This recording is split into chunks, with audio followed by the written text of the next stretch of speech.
I know that, you know, on this journey, and the more aware that you become of your spirituality, we like to say that you're never alone, because these energies are always present, right? You always have your ancestors, your spirit guides, and God, of course. And even though that is very, very, very true, sometimes you want the physical person there. And a lot of times when you're getting more in tune with your spirituality, it could leave you lonely. And lonely in the physical sense, or lonely in the mental sense of people just don't understand you. Some of the people who you were the closest to may not truly understand you. They may not get you, and then the friendships and the relationships may end due to your awareness now. That has been a thing that was a recurring theme in my life, and it was due to the fact that I was still learning how to navigate being alone, especially in a place where there isn't a lot of fun, super fun things to do, and it's a lot of just going out and clubbing where I'm at. And when you are redirecting your path, that is something that you don't want to do. And it becomes challenging to get yourself built up to want to do things, because you don't have anybody to do these things with. So to get myself out of that state where I'm truly down because I'm tired of being in isolation, I'm tired of just doing the same thing, especially just going to work and then coming back home, and then it's no like fun and exciting things that I'm doing. I'm just going to work, going home. Especially when you're at your younger age, I'm in my mid-20s, and it's just like at this time I still need to have fun. So I started to really get serious about what being a spiritual being was, right? And that is the totality of me. When I decided to be present on this earth, I decided to do that so that way God could literally experience his creation, and he could experience the totality of his creation. And to hinder him from being able to experience the physical part of him, that was kind of like you're doing it still in the ego based.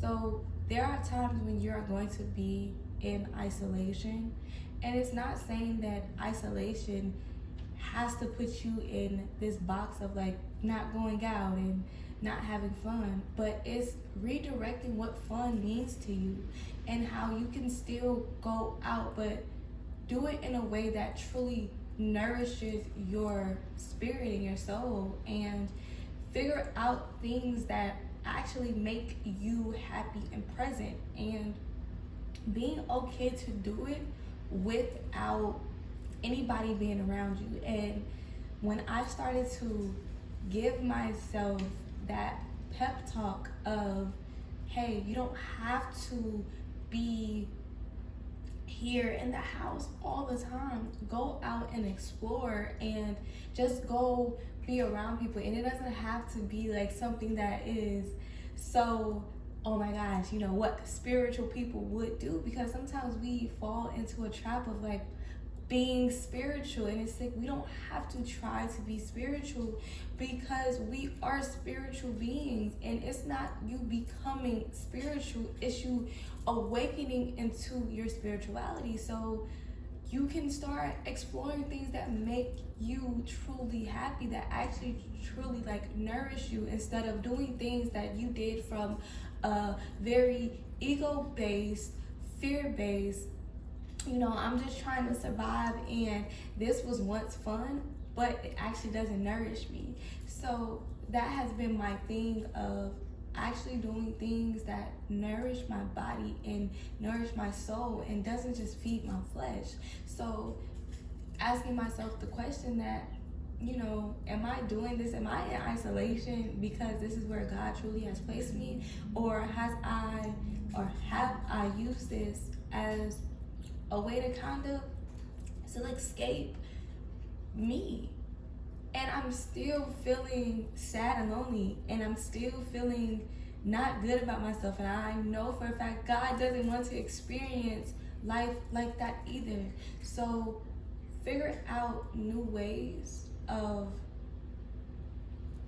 being exciting and fun that doesn't have to be drinking and smoking and partying. But if you still want to have a human interaction, it doesn't always have to be reading a book in nature too.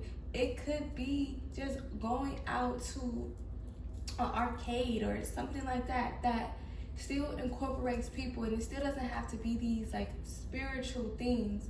It's learning that there is a balance, and learning that that balance is health, instead of trying to still incorporate the good and the bad. And we like to do that sometimes, where it's like, okay, well, you know what, I know how to be alone. I will still go out and party, drink, and smoke, even though I don't truly feel nourished by that. But then I can still go and be in my little solitude and go out and, have my herbal tea and do it. And I think that that's when we fall in the line of like being an aesthetic instead of actually doing what we're called to do. And it's not saying if you drink and smoke, but sometimes we don't have a balance. We don't have a healthy balance of doing things that, for one, I don't truly want to do things that don't nourish me, that don't provide me with nourishment mentally, emotionally, spiritually, and physically.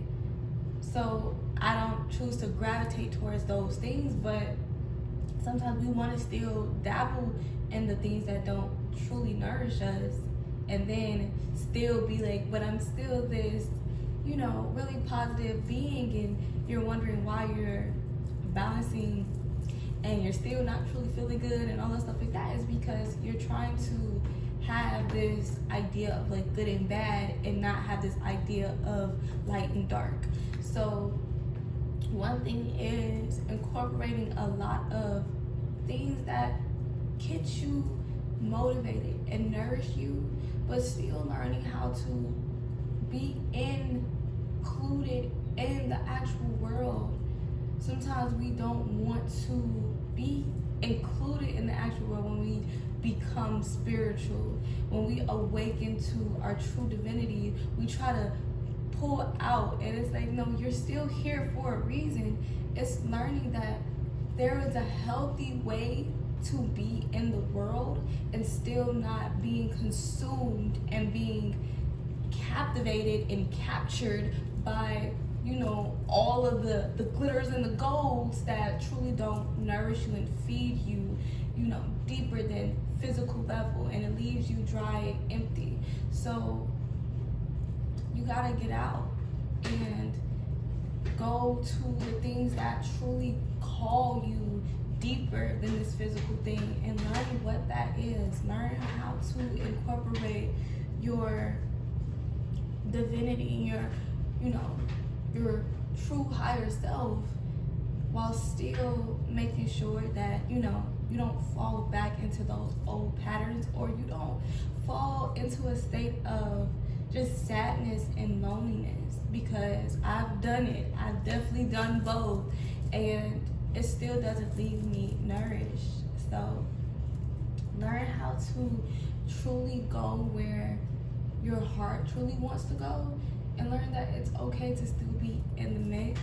And when you're in the mix, you just have to find a new way of nourishing your soul in that mix. It doesn't always mean being out and having a hot girl summer. Sometimes you are finding new ways, and when you truly awaken to your spirituality and your divinity, then and you welcome your authenticity, those people will start coming towards you. But you have to stop being this, and then also you have to stop hindering yourself from your beingness as well.